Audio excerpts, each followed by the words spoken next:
футбольного клуба Алматы спорт сүйшілері КТРК спорт телеканалы қайраданды назарыңыздарды Қан шарына жайғашқан Горгордық стадионға бұрат.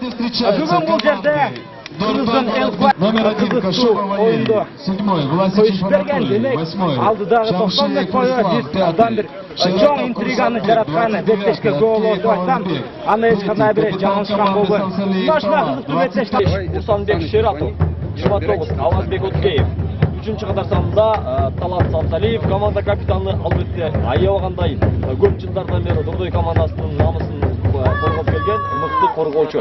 25 Дэвид Тетте, 4-ші қатарсамында Даниэл Tego, 11 болсы Қайрат Жүжғалбекұлы, 17 Марат Аджинязов, жаңадағы 2-ші қатарсамында бұл Мұстафа Юсупов. Албетте ойынның башқалысы Рысбек Шекербековтың ышқырығы жаңырды, жаңы ғана ойын башталды. Демек біз екі командаға тең игілік қалаймыз. Тағым жол айтып өтеміз. Құрметті мен Ауылбек Абдылбеков, және менің естешім Нұрсұлтан Тұрыпбеков. Менің естешім бүгінгі Беттешке қонақ қатар келген Дордойдың негізгі құрамымен таныстырып өтті. Ал эми бүгінгі Беттеште дашу Дордой командасын қалдап жатқан жергілікті Алтышата футбол клубының негізгі құрамы төмөнчү. Дарбазада 1-ші атарсанмен Акималиев Қалсыбек, 20-ші Тахир Абчиев, 28-ші Манас Дюсанов, 7 Евгений Малинин, 22 Манас Карипов, 3 Сулайман Самарбеков, 10 Бекмырза Дуанаев, 11 Султанбек Момунов, 45 Алиева Улубасин, 8 Давлетжан Баратов, 19 Аманбек Маныбеков, жана команданың баш машықтыруысы Улу Албетте Мирлан Ешенованың жардамчылары Игорь Данилов жана Азамат Маслянов. Нашындай құран бүгінгі Беттеште өздерінің стадионында Дордойдық Бишкекке қаршы, Бишкектің Дордойға қаршы жақсы ойынды жүргізеді деген ишеніміз бар. Азыр бірінші стандарттық авал орын алып жатқан үшін топты көтеріп беруге 29 номермен Авазбек Өткеев жаңы ғана көп уақытқа созылған жарақатынан айығып, ал өзінің командасына жардам беру үшін бүгінгі Беттеште негізгі құрамына шыққан Ислам Шамшиев топты тартып алып Дордойдың чабуылын құлшытуға әрекет қылғанмен ал жерде ешқандай қауіп алып Абдышата командасының дарвазасында орын алған жоқ. Негізінен бұл екі команда ушул жылға чейин сарағы көп жылдар бойы негізге бірінші жана екінші орындарды ээлеп келди. Андан соң мына акыркы 2 жылда бұл екі команданы біз күмүш жол болсо колоо байгы үчүн гана атсалышып жатканын көрүбүз. Бүгүнкү Беттешке чейин Абдышата командасының қарамағында 16 ұпаймен 4-ші орында келе жатқан болса, эми Дордой Бишкек командасы 23 ұпаймен дерлік Алай командасымен алардың ұпайы бірдей. Қосымша көрсеткіштердің негізінде 3-ші орында келеді, 23 ұпай бар. Бүгін қайсы бір команда жеңіл ұзатын тарта тұрған болса, аларды біз чемпиондық жарыштан алып салсақ, анда жарашат. Егер жылы жеңішке жетшет тұрған болса, анда өздерінің мүмкіншіліктерін даусыл алға жана Алай командаларының атынан қуат шуыменен сақтап қалап деп айтсақ болады. Топ майдан сыртында тұрғандығын көрудіз. Бұл жерде Дордой футбол клубының ойыншысы Марат Аджинязов ойынға аралаштырыш керек. Ал эми бұл екі команданың ортасындағы ойындар туралы айта тұрған болсақ, буга чейин бұл екі жат 21 жолы кескилешип, анын онунда Дордой Бишкек командасы жеңишке жетишкен болса, эми Абдышата командасы өз тарыхында 7 гана жолу бул сары көк түстөгү Бишкектик командадан жеңүүчү болуп табылган. Ал эми тең чыгуулар 4. Ал учурда Кайрат Жүжгалбекұлы Кыргызстан құрама командасынын чабуулчусу өнөктөшүнө топту чыгарып берди. Мустафа Юсупов ал өзүнө өнөктөш аркылуу Авазбек Өткеев жана анын өз өнөктөштөрүнө көтөрүп берилген тобу. Кайрадан эле бул жерде 11-ші атаксан менен ойногон Кайрат Жүжгалбекұлы топту сактап калып, чабуул уюштурганга аракет кылган. Бирок анткени ал жерде Абдышата командасынын эң бир жаш жана ошол учурда эң бир тажрыйбалуу оюнчусу Сулайман Самарбекұлы топту атала чийинен сыртка чыгарып жиберди. Дордойлуктардын чабуулу бул жерде анча кооптуу сокку Калсыбек Акималиевдин дарбазасына жаралган жок. Талант Сансалиев Султанбек Шератовго топту калтырган жана Шератов түз эле Өткеевди көздөй топту жибергени. Бул жерде бул топко Калсыбек Акималиев жетип барды. Эң акыркы Беттеши бул эки команданын ушул жылкы чемпионаттын алкагында 16-мартта Бишкек шаарында болуп өткөн. Анда жергиликтүү Дордой командасы Алтыш Ата командасын 2-1 эсебинде жеңип алган жай бар эле. Демек, бүгүнкү беттештерине жашыл ачык жашыл түстөгү бул жергиликтүү команда атаандаштарынан реваншты алуу үчүн өнөктөп айтсак болот. Бул жөн гана реванш үчүн беттеш эмес, биз айтып өткөндөй эле чемпиондук үчүн негизги күрөштөрдүн эң бир негизги оюндары деп айтсак болот. Тете өз өнөктөштөрүнө чыгарып беришкирей эле борбордук оюндөгү, бирок бул жерде Тахир Ачиев атаандаштарынан биринчи болуп топко жетип барып, эми кооптоп ал топко чыгарылды деп айтардан. Сары көк түстөгү Бишкектик командасынан чалгылган жок, бул жерде эми контур чалууга ушундай оюндун алгачкы мүнөттөрүндө эле биз Дордой командасынын бир аз чабуулга көбүрөөк басым жасап атканын көрүп атабыз. Ал эми талай элери азырынча эмнегедир унчугушпагандай, өз учурунда коргонуу менен гана каршы чабуулга өтүү менен аракет болуп жаткан учуру ал ортодо топ оюн талаасынан сыртка чыгып кетти. Эми талай элери жашыл түстөн канттын Алтыш Атасы топко оюнга кошмокчу. Албетте, бул эки жакта тең мыкты оюнчулар четинен табылат. Биздин курама командабызда эле Дордойдун курамындагы, Алтыш Атанын курамындагы бир канча футболчулар бар экенин дагы айтып өтөбүз. Андыктан бүгүн албетте 10-турдун алкагындагы борборлук беттештердин бири Алтыш Ата Дордой ортосунда өтүп жаткан учуру Кайрат Жыргалбек уулуна чейин топ жеткен эмес. Коргоочулар өз ордунда. Эми гана топ жоготулду, бирок оюн эрежесин бузуу менен гана топду ээлеп алган. Бул Ислам Шамшиев, 8-катар сандагы жарым коргоочу, Дордой командасынын жарым коргоочусуна өзүнүн каршылашына тагыраагы 20-номердагы Тахир Акчиевке бир аз топол ойногонун дагы көрүп өттүк. Ал ортодо Рыспек Шекербеков окуя болгон жерге жакын болгондуктан окуяны толук кандуу көзөмөлдөп турган. Талай элери оң канат аркылуу чабуул уюштуруунун планын түзүп жаткан учуру алдыга ойнош керек. Антен толук кандуу прессинг колго алынган. Дордой командасынын оюнчулары тарабынан топ жоготулду. Самсалиев команда капитаны топду ээлеп алган болчу, бирок команда капитанындагы Самсалиевди кармап калганын көрдүңүздөр. 3-катар сандагы Дордой командасы негизделгенден баштап Дордойдун намысын коргоп келет. Өз учурунда биздин улуттук курама командага дагы мыкты оюндарын өткөргөнүн билесиздер. Жана дагы мыкты Кыргызстандагы мыкты коргоочулардын бири десем менин оюма толук кандуу футбол көрөрмандар кошулса керек. Оң канат аркылуу Талант Самсалиев жаңы эле бизге кылып жаткан коргоочу өзүнүн өнөктөштөрүн чабуулга үгүттөп жатат. Ал ортодо топ Тегого келген. Tego Кайрат Талантка эми гана прессингди колго алган талай элери Дордойду жаруу үчүн эч кандай мүмкүнчүлүк бербей жатышат. Оң канаттан сол канатты көздөй коноктоп чабуулду уюштурганга аракет жасап жатат. Бул жерде Марат жаңы топ менен болуп өттү. Ал эми бул болсо Кулсанбек Шератов. Tego 17-катар сандагы Марат Аджанов, тагыраагы Адиньязов ошекер болуп өткөн.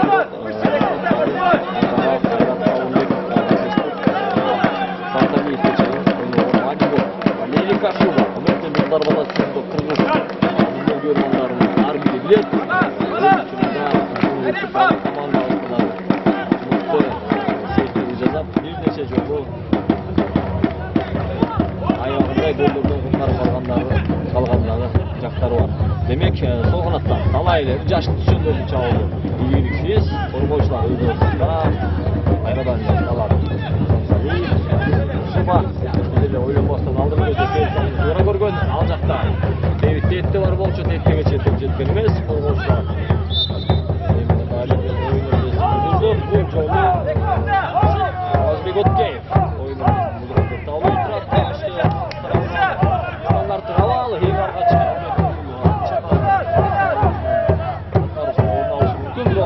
чыгып жөн гана старт менен жер менен ойноону туура көрүшкөн. Оң канат аркылуу Самарбек уулуна чейин топ жеткен алабы. Топ жеткенди, сактап калыш керек. Оюн талаасында Валерий Кашубанын сейилин көрүңүздөрчү. Мына ушундай урматтуу футбол көрөрмандары Сулайман Самарбек уулунун ойлонбой туруп эле дарбазаны көздөй узаткан соккусун Валерий Кашуба. Тагыраагы Валерий Кашубанын колуна топ тийген эмес. Endi gana darvozanын ustuna тийип чыгып кеткен дагы барыңыздар байкай алдыңыздар. Мына ушундай анда-санда кооптуу чабуулду уюштуруу менен Абдушат Акулову биздин эсибизде калып жатат. Эгер деле мындай чабуулдардан абайлабаса, Дордой командасы үчүн дагы бүгүн кыйын болуп калышы мүмкүн. Кайрат Жыргалбек болду топ менен сол канаттан өзүнүн каршылашынын айып аятына кирүүгөнүн амалын издеген, бирок коргоочулар Кайратка дагы эч кандай мүмкүнчүлүк бербейт. Топто ойноо кошот Марат Аджиниязов. Кезектеги стандарттык абал Исен туура болчу да, анткени аут дээрлик айып аянтынын ичине жакын. Демек Мараттын айып аянтын көздөй түз эле топ кыргытуусу ал жакта тег болгон. Кайрат Жыгалбек уулунун сокку жаткан эч кандай мүмкүнчүлүк берген жок коргоочулар. Мынакей 25 номурдагы Дэвид Тетте аягына чейин аракет жасап, өзүнүн командасына кезектеги чабуулда ийгиликсиз деп жыйынтыкталып отурат. Оң канаттан Абдушат командасы ауттан топ ойноо кошот. Марат Аджиниязов топу өзүнүн башы менен оюн таласын чыгарып жиберген мачкур. Атаандаштар бар болчу. Мына ушундай легионер футболчусу Алиева Оливасенге мүмкүнчүлүк берген жок. Дордойчулар Кайрат Жыргалбек уулу эки ойунчуга каршы азамат дегенбиз, бирок эми гана Анатолий Влашичев аграбы топ ойногон көрдүңүздөр. Оюнду топтоп калган. Мына ушундай ойнош керек. Экмурза Дуланай жаңы ойногон көрдүңүздөр. Борбордук бөлүктөн коргоочулар Дэвид аягына чейин аракет жасаган, бирок Дэвид деген дагы Егого да эч кандай мүмкүнчүлүк берген жок. Абдушаттан кезектеги чабуулу ашы мүмкүн. Ушундай эч кандай ойнор эсилган жок. Бардыгы ойдогудай чабуул сол канатка өттү. Албетте сол канаттан кирип келиш керек, сокку узатыш керек. Бул жерде сокку бар. Жана ошол менен дарбаза устуна дагы бир жолу сокку узатылыш керек. Мына ушундай урматтуу футбол көрөрмандары. Алиева Оливасендин экинчи ирет узаткан соккусунда аныктык жеткен эмес. Ал эми биринчи жолку соккуда дарбаза тортуна тийип топ кайта өттү. Албетте стадионго келген көрөрмандар дагы, экран аркасында турган телекөрүүчүлөр дагы ай деген боюнча кала бердимденет. Анткени менен бул ирет Валерий Кашубаны дарбаза тортуна сактап калды. Мына ошентип Валерий Кашуба бул Кыргызстан курама командасынын негизги дарбазачыларынын бири. Бирок өзүнүн каршы айланган менен аны кесиптешмекенде эле ошол дарбазаны каптап койгонун көрө алдык. Негизинен бул беттештеги алгачкы эң бир топтоо ушул жерде орун алды. Топ менен арадан Власев ал өз өнөктөштөрүнө топту калтырыш керек болчу. Өзүнүн индивидуалдык чеберчилиги менен ал Азбек Акмалиевдин дарбазасына чабуул уюштурганга аракет кылган. Бул жерде биз кооптуу алды көрө алган жокпуз. Авазбек Откеев кайрадан эле ал буштан чыгарып берүүнү орнотууга жакындап келүүдө. Бул жерде баш менен мыкты ойногон оюнчулар бар. Ошол эле Анатолий Власев жана Дэвид Тетте. Кайратбек Жыргалбек уулу дагы жакшы оюнду алып барып коет. Бирок бул жерде Дэвид Тетте биринчи жолу топко жетип барганы менен анчалык кооптуу Азбек Акмалиевдин дарбазасынан жаралган эмес. Тара Дэвид Тетте эмес, ал 4-номердеги Даниэл Тегер ойнойт. Дордой командасы кайрадан өздөрүнүн жарымы антынан пасак чабуулга бара жаткан мезгил. Коргоочу бул жерде Даниэл Tego атаандаштарын жазып өтүп чабуулду көрсөтүүгө аракет кылган. Кыргызстан командасы карамагында дагы абдан квалификация күчтүү спортчулар бар экендигин биз Булаченко беттештерден угам. Жакшы өз Кыргызстандагы эң мыкты жарык футболчулардын үчөө атап Дордойдон акыркы жылдары жакшы футболчулар дарбаланып чыгууда. Бул албетте биздин келечегин түптөп жаткан үчүн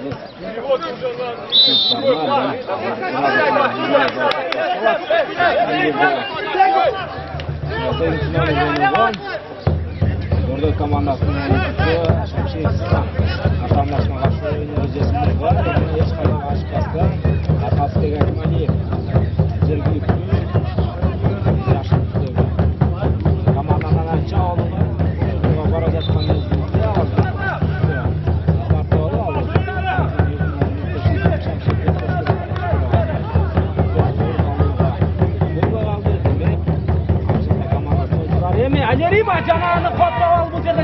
керек birinchi olib. To'pga Valery Kashubov yetdi. Jiniyazov Tonaga qarshi qaranglarchi Davletjon Baratov чындыгында өзүн тобокелге салуу менен той үчүн жүргүзгөн. Мен капталсыз үчүнчү катарсан ойногон үелеринин топто оңгарлаштырганын издер алды. Ошол Бордой командасынын эң акыркы оюндарында биринчи турдук оюнунан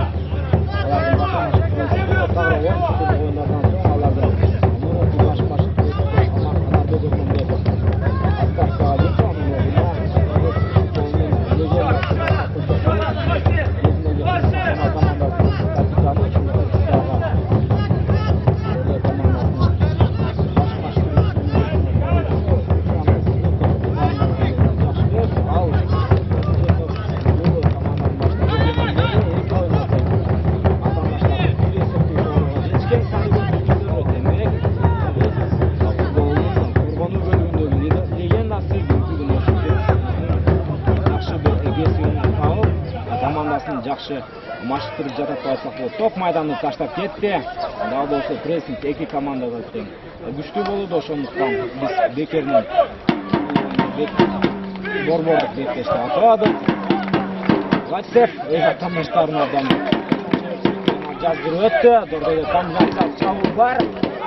Сол капталдан Карабек Чыгалбекұлы, бирок бул жерде топтону жаралбаган менен кайрадан эле Бордой командасынын карамагында топ. Жаштар курама командасынын бир кездердеги оюнчусу Авазбек Откеев өзүнүн аттагы өнөктөштөрүнө топту калтырган. Латсев беттештерине негизги урамда көп чыкпай жүрөт. Тегі караңыздарчы кандай финтти жасап кетти. Заналып болгон учурда Кыргызстан курама командасынын коргоочусу. Болсо Бордой командасына чоң бир пайдасын тийгизип жаткан учурда айтсак болот. Эми топ жоголду ортоңку бөлүктөн. Демек, үелердин чабуулуна биз ортоктош болушубуз керек. Сол капталдан топ жеткирилди. Давлетжон Баратовго, бирок Баратов бул жерде топду Марат Адинязовдон катышып алган жок. Өзүңүздөр жакшы билсеңиздер, буга чейинки 2013-2015 жылдары Кыргызстан курама командасынын эң бир ишенимдүү коргоочулардын бири болуп келген. Эми оң капталдан Алып Чата командасынын чабуулу орнаш керек. Топчу чабуул курчуган жок, ошентсе дагы топ алардын карамагында сакталды. Эми сол капталдан Евгений Малинин буга чейинки 12-чи турдук беттештерде Алатой командасынын кооз голду жараткан жайы бар. Бүгүнкү беттешти дагы ал Валерий Кашубовдун дарбазасына гол жарат. Бомбардирлер капталуунун айласына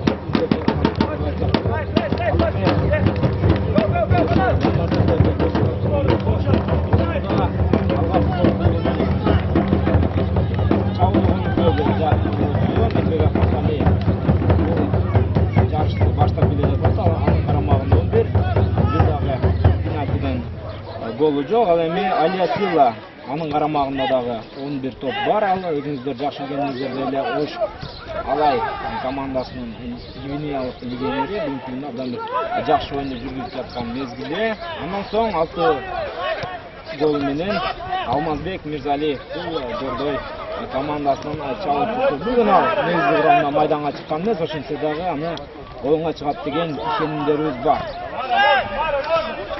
Демек, биринчи таймдын ортолук мүнөттөрүндө биз эки чабуулду албетте көзгө иленирлик алда болсо талай эле аткаруусунда болду.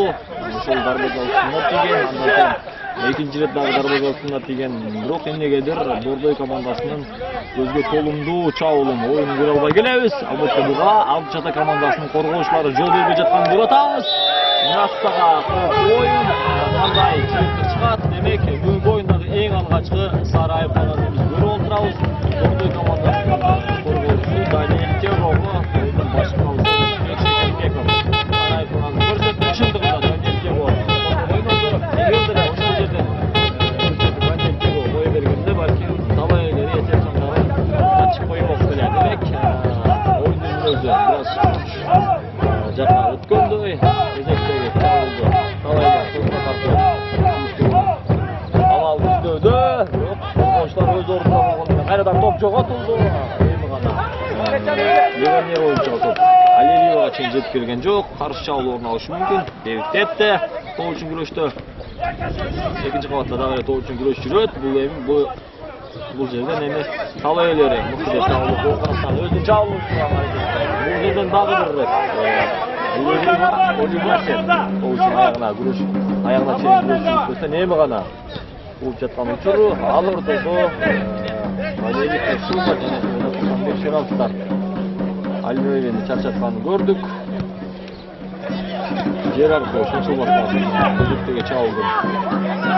Кайсы канат көпөрүнө ойлошуп жатат.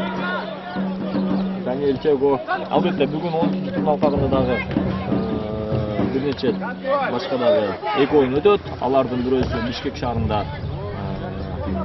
Алай Алай Бишкектин Алайы кечиресиз.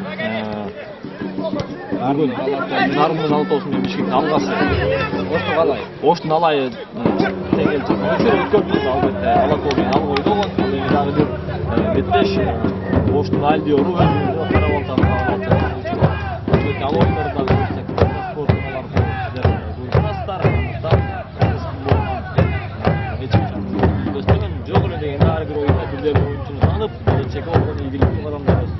таштай берсек болот. Оюнга кайтабыз. Жалпы жөнүнөн бирдик Жанылга чапкан болду. Алга Бишкектин Алга командасында 27 упай менен Мишелиндин саппашына келе жатат. Биринчи орунда, андан соң 23 упай менен Оштун Алайы экинчи орунда. Ал эми мына бул жерде аябагандай топол оюнду көрө алдык. Чындыгында Алиева Оливасен өзгөчө үн чыкканда көрдүк. Шекербеков оюнду токтотконго мажбур. Оюнга жардамчы дарыгерлердин кошулушун аралашышына эч кандай мүнөз жок. Алиева өз бутуна туруп кете алды, демек баары ордунда. Мына эми биз кооптуу сокуну көрүшүбүз мүмкүн. Күнөлүк футболго көзүгүтө турган болсок, Дэвид Бекхэм, Криштиану Роналдолордун орду мына ушул жаштагат.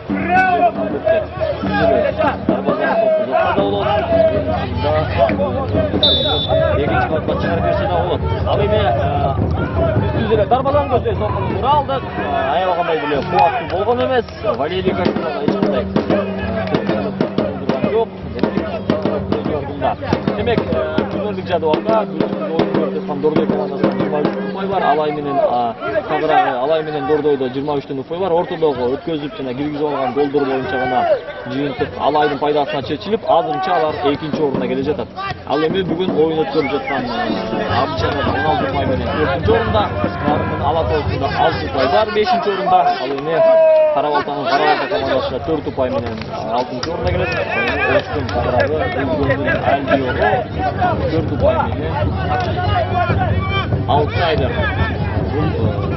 Бул көзсүз сезондо Копейган алкагында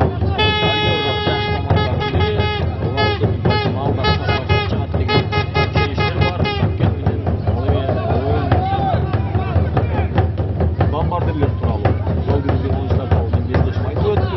Демек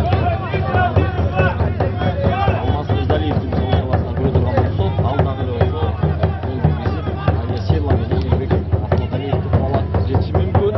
Ал ортодо талай элердин дагы бир чабуулу ийгиликсиз борборсуз бөлүктө Валерий Кашуба чабуулчулардан алгачкы болуп жеткен дагы бир кемчилик бар. Талай элердин мүмкүнчүлүгү оң канат аркылуу орун алат. Манат Карипов топ түз эле Валерий Кашубага жолдогон. Дагы бир Валерий Кашубанын сейфин көрө алдык. Мына ушундай. Демек бүгүнкү үстөмдүк албетте топко ээлик болуп жаткан болсо, бирок чабуулуучу топунда боюнча талай элери атаандаштарын бербей жатат. Оң канаттан кезектеги бурчтан узатууну биз көрдүк. Жер аркылуу ойноону туура көргөн. Дарбазанын ичине топ узатылган. Бирок тагыраак айбанаттын ичине ал жакта коргоочулар бар болчу. Топ оюн талаасынан сыртка чыгып кетти. Экинчи катар санындагы Дордой командасынын оюнчусу Мустафа Юсупов сол канат аркылуу аягына чейин аракет жасады, бирок топ оюн талаасынан сыртка чыгып кеткен. Абдусаталыктар команда капитан Кравчиев дарбазачы Талыкбек Акмалиевге чейин жиберди. Албетте Абычата клубунун өткөн жылдагы супер кубокду утуп алганын билесиздер. Финалда Ошкуар Алай командасын 1-0 жеңип, азырынча Кыргызстандын 2015-жылкы кубогун ушул так ушул Абдышатан үйүндө турганда айтып өтөбүз. Эч кандай оюн эрежеси бузулган жок. Талайлар чабуулду уштуруш керек.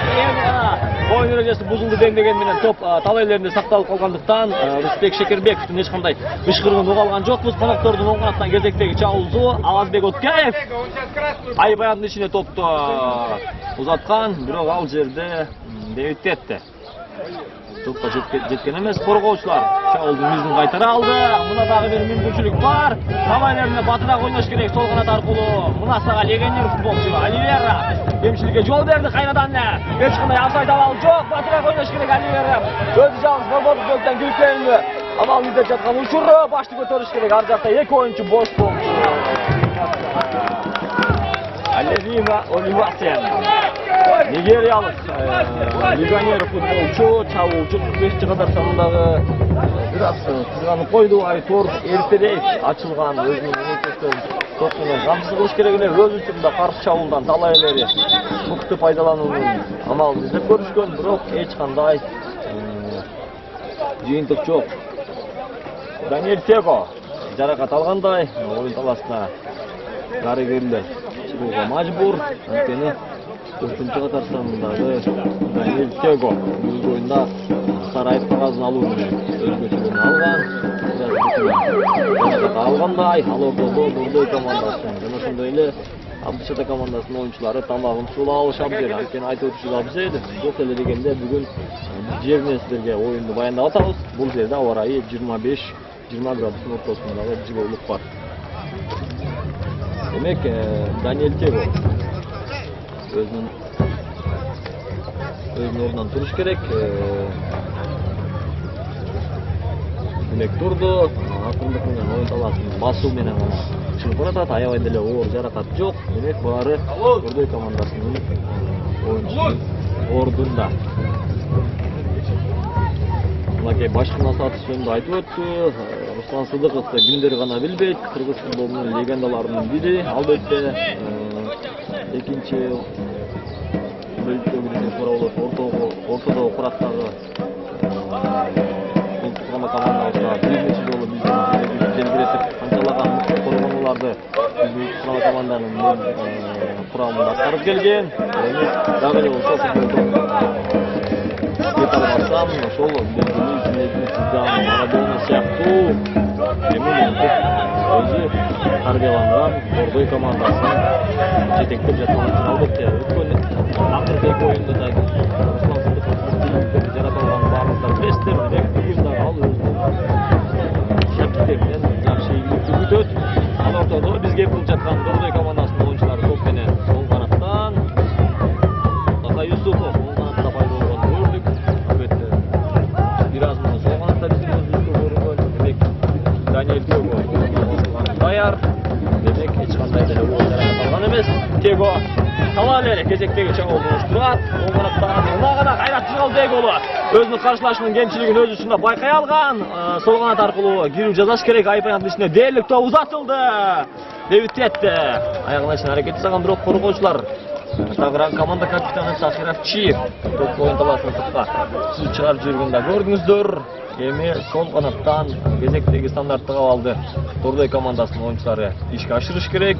Бүгүн албетте гол керек.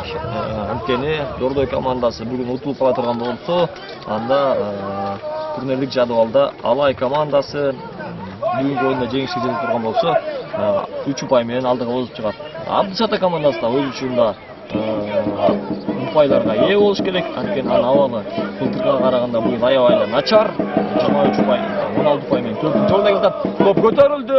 Аябай бийик эмес, бир аз ортоңку бөлүктөн топ көтөрүлгөн.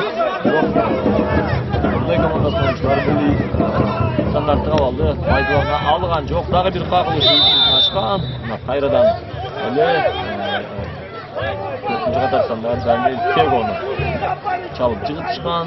Абдышата командасынын оюнчулары дагы бир аз мурун эле Tego жаракат алган болчу. Дагы бир рет оюн талашында жыгылып жаткан гол турастар. Рысбек Шекербеков Тегонун абалын сурап аткандай. Демек, эми стандарттык абал Дордой командасынын пайдасына, мынакей кызуугандуулукка алдырбаш керек экенин каршылаш Алтын Шарда командасынын оюнчусуна түшүндүрүп өттү. Тагыраагы бул 22 номурдагы Манас Карипов болгонун дагы айтып өтөбүз. Демек, Tego турду бардыгы жайында, топтун алдында Авазбек Откеев жана дагы Кайрат Жыралбек уулу болчу, бирок эмнегедир Авазбек өзү гана жалгыз калды. Авазбек бул жерден түз эле дарбазаны болжолго алабы? Ошол эле учурда Курсанбек Шератов дагы топко жакындагандай, бирок Авазбек өзү. Демек, ышкырык жаңырды, топ дарбазаны көздөй багытталган. Коргоочулар өз ордунда. Каршы абалды батыраак орнатыш керек талай элери. Айера мыкты ойногондо көрдүңүздөр, мына дагы бир оюн эрежесинин бузулуусу. 17-катар санындагы Марат Ачиниязов.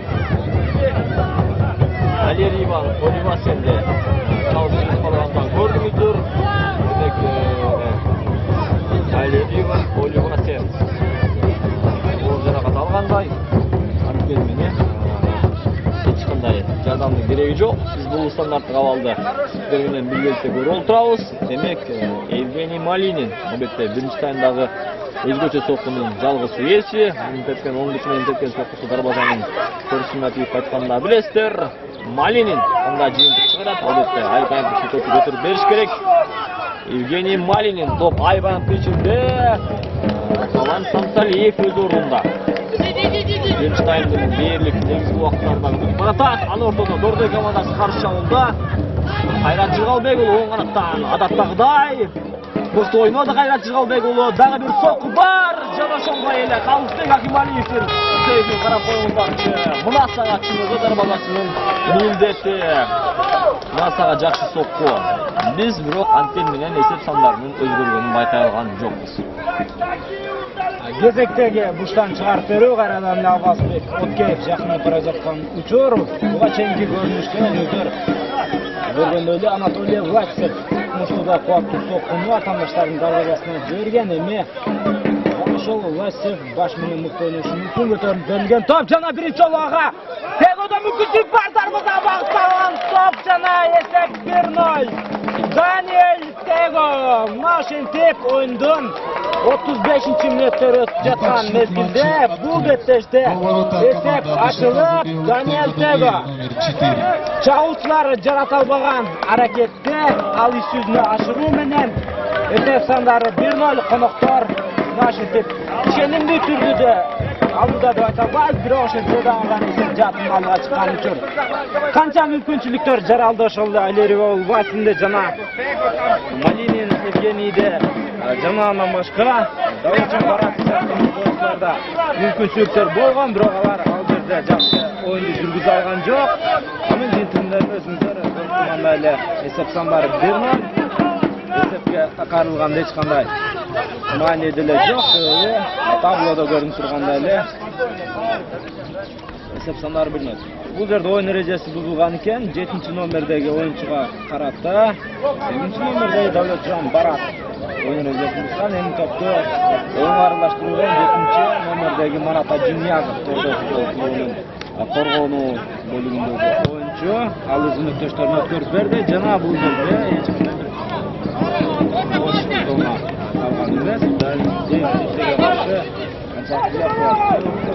Tamam oyun жүргүзүлгөн эмес. Бул жерде Валерий Оливасен тоочун күрөштү, бирок көрүнүштө албетте бир жалгыз өзү 4 оюнчуга каршы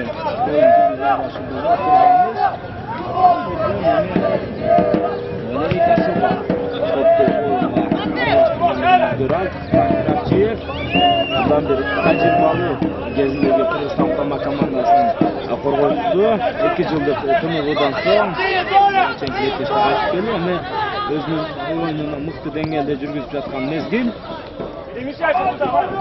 Топ дагы да болсо үйелердин карамагында.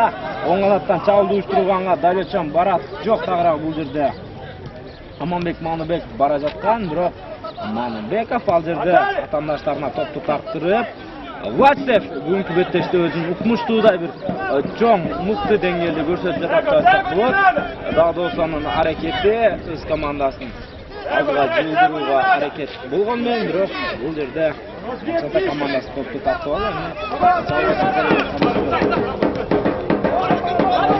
Жакшы Баратов менен өздөрүнүн болсо пешке айтсалар. Мүмкүн жакшы жаралган мүмкүнчүлүк болчу, бирок бул жерден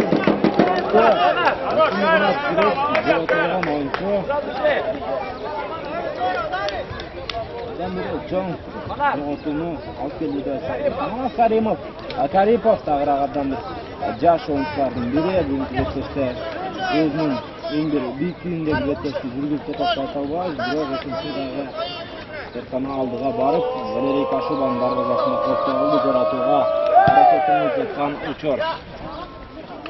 Владисевке көтөрүлүп берилген топ, бирок бул жерде Владисев топко жетпеген менен анын өнөктөштөрү дагы болсо бул жумалак топ менен бара жаткан учур. Анатолий Владисев ал кайрадан жазган аракетин издеген. Бул жерде Владисевке каршы Чата командасынын дарбазасынын жанында кезектеги стандарттык копту абал. Бул эми чындыгын айтыш керек, өтө эле коптуу болуп калышы мүмкүн. Дарбазадан ашып кетсе 25 метр алыстыкта турат азыр Авазбек Өткеев. Дал ушул жерден туура Казбек Акмалиевдин дарбазасына топ узатууга мүмкүнчүлүк бар. Ошол мезгилде өз өнөктөштөрүнө көтөрүп берүүгө дагы жакшы шарт түзүлгөн. Бул жерден топко Авазбек Өткеевпи же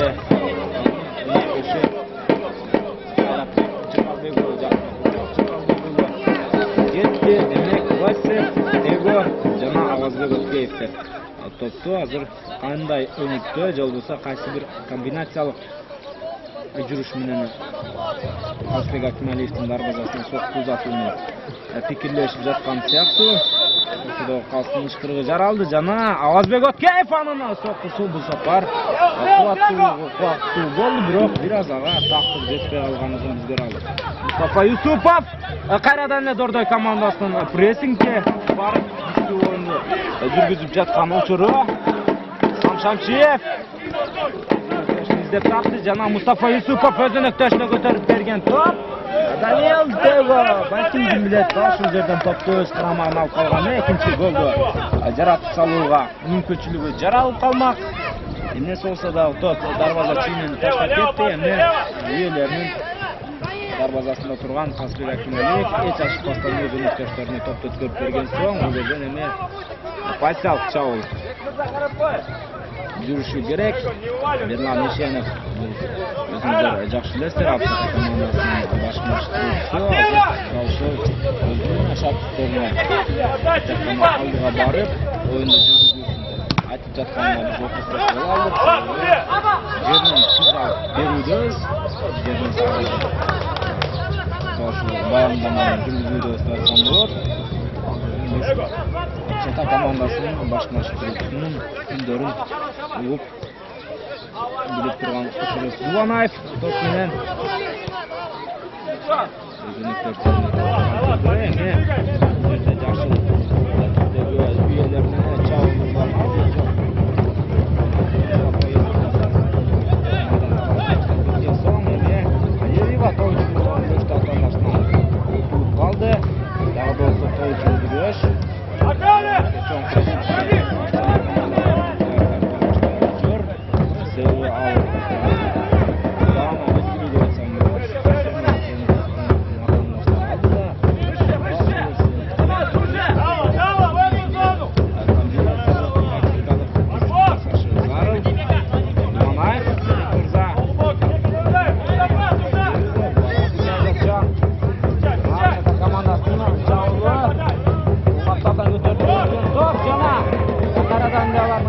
top saqtalib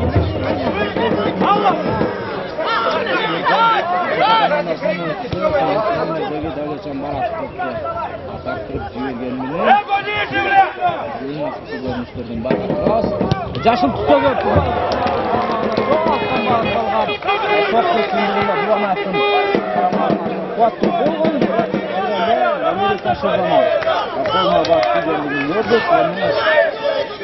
Çok maydan talasını takip ettirse, asarı göz tutuğu, konuktör, Toptu maydanга аралаштырат дагы ал жерден өзүнүн жүрүшүн уламакчы. Биз толук буну мелдештик жадыбалды айтып өттүк. Алай командасы Дордой командасы. Эгерде бүгүн Дордой командасы жеңишке жетсе 11 oyunda Alay komandasının aşıp çıktı. Alay komandasındaki bize savaşımız gerek. Ondan sonra Absata komandası Türkiye'nin bütün jarışta tutması var. Ona bar 16 tane pay var. Devlette Takir Akçıyev'e karşı oyun rejasında seçimde Hatsaдағы başkanı FIFA'nın referi Rıspek Şekerbekov sırada tutuyor. Emre Bulder'in erken toptu üyelerinin karamağına körperet. Dargedlerinin jardamına muhtaç olgan eкен. Бұл жерде Абсата командасының капитаны ошол учурда сиздерге биз Кыргызстандын топ лигасынан кийинки экинчи лига болуп эсептелинген Тагыраганын аталышы биринчи лигада, ошол биринчи лиганын дагы мелдештик жадыбалы тууралуу айтып өтсөк, жалпыңыздар үчүн жакшы маалымат болуп берсе керек. Бүгүнкү күндө А зонасында, Тагырагы түндүк зонасында Дордой 2 командасы 20 ұпай менен биринчи орунга келе жатыр. Андан кийин экинчи орунда Абшата 2 19 ұпай менен, үчүнчүдө Живое пиво 18, төртүнчүдө Алатоо 2 16, бешинчиде Алга 2 Чүй 13 ұпай менен, алтынчы орунда Алга Чүй 10 ұпай менен, жетинчи орунда Абшата 9 ұпай менен, сегизинчи орунда Бруар жолбосо резерви, алардын карамагында 9 ұпай. 9-нчы орунда Эрес Дүйшөр, алардын да карамагында 9 ұпай. 10-нчы орунда Карабалта 2, Карабалта шаарынын өкүлдөрү 6 ұпай жана 11-нчи орунда жана болсо эң бир 40 орунда жайгашкан Берлик командасы карамагында 1 жеңиш жана 3 ұпай. Мына ушундай аз зонасынын көрүнүшү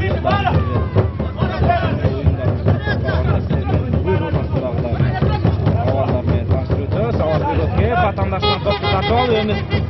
Turale toptu atalasızlığı menen жүрүшкө алып бара жаткан, бирок ал жерде топ майданды таштап кетти. Атасызлыгынан оюнга аралаштырууга 3 номердеги Абсата командасынын oyuncusu жашуунчулардын бири Сулайман Саматбеков оюнга аралаштырган. Мектептерине көтөрүп берген топ ийгиликсиз. Дордой командасынын эми кезектеги чабуулорун алышы шарт бул жерде. Даниэл Tego, Ислам Шамшиев, Авазбек Өткеев, Турале Влачевдин карамагына топту чыгарып берген болчу. Кайрадан Влачевдин карамагына топ сакталуу, бирок ошентсе дагы Кайратбек Жыргалбек уулунун колдо топ тийип калгандыгын биз байкай алдык. Ал учурда Кудо Калыс бизден да жакын турган. Ал эпизодду байкай калса анда чоң ката кетирип калуусу толук ыктымал болчу.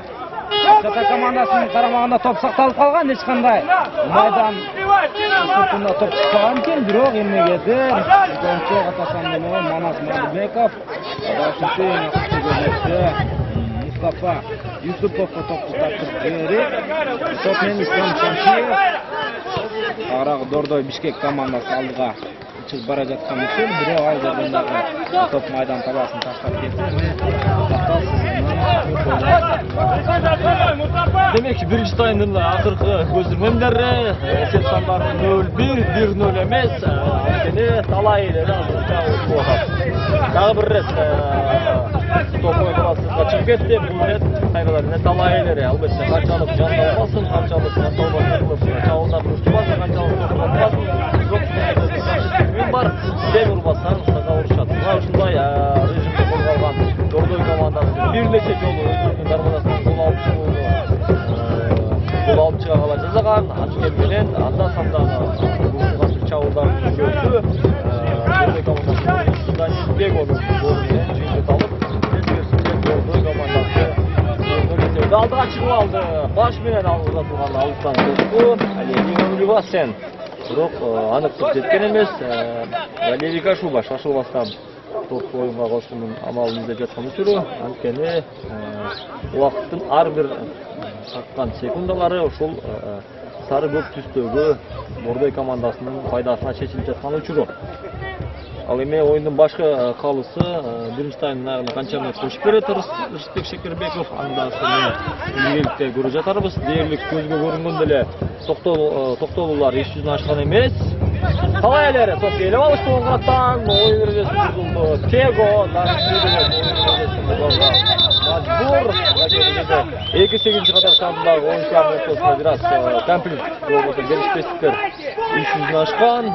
Талай эле Давлетжан Баратов албетте эмоциясын башкара албай кетти десем жаңылган болобуз. Демек кезектеги сары айпаңызы Дордой командасынын оюнчусу Ислам Шамшиевке көрсөтүлүп отурат.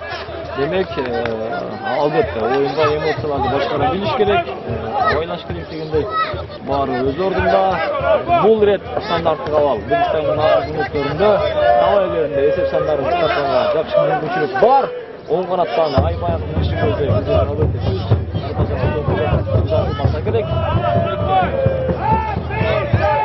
Баке оюндун башкы калысы 2 мүнөт кошуп берген биринчи таймга. Биз болсо кордоп алган көзүбүз топ Айбаевдин ичинде. Дордой командасынын коргоочулары өз ордунда.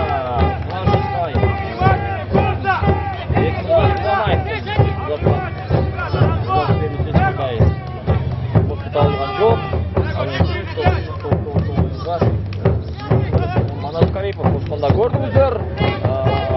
Дагы бир рет жакшы мүмкүнчүлүк болгон. Алиева Оливасенде бирок Алиева топту Дордой командасы алыстан топку оюнга кошмокчу. Албетте Руслан Сыдыков толкундан жаткан бурактар анткени эсеп сандары алардын пайдасына чечилип жаткан учурда жеңил мүмкүнчүлүгүн колдон чыгаруу аябай эле кыйындыкка жатса керек. Дагы бир оюнчулар бул жерде катышып кеткен. Эми дагы бир оюнчу бузулду. Кайрадан эле 8-чи катар сандагы Ислам Шамшиев Ислам Шамшиев абайлабаса бир аз мурун сары айпагаз алганда билесиздер. Демек кош берген 2 мүнөттүн 2-мүнөтү дагы башталды. Сол канаттан талай элери эсеп сандарын теңдөө үчүн биринчи таймда акыркы аракеттердин бирин аракетин жасайт. Ал ортодо оюн таласына чыгып кетти. Демек акыркы бурчтан узатуу батыраак шашылыш керек. Талай элери убакыт аз калып бара жаткан. Дээрлик 9 оюнчусу Айбаевдин ичинде талай элеринин бир оюнчусу артына чегингендей. Айбаевдин ичине топ көтөрүлдү. Сокку барбы? Сокку жок, албетте. Эки оюнчунун ортосундагы сол үчүн болгон күрөштө топ мыкты деп табылып, оюн талаасынан сыртка чыгып кетип отурат. Ауттан Дордой командасынын оюнчусу топ оюнга кошот Марат Аджиниязов.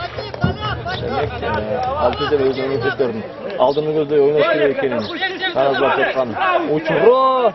Так ушул жерден биринчи тайм өзүнүн сапарын карытты. Рысбек Шекербековдун ышкырыгы жаңырып, командалар 0-1 эсебинде 15 мүнөттүк соңуна чыгып бара жаткан учуру. Сіздер Каспорт каналынан өз пайдаланып турыңуздар. Бир канча мүнөттөн соң жолугушабыз.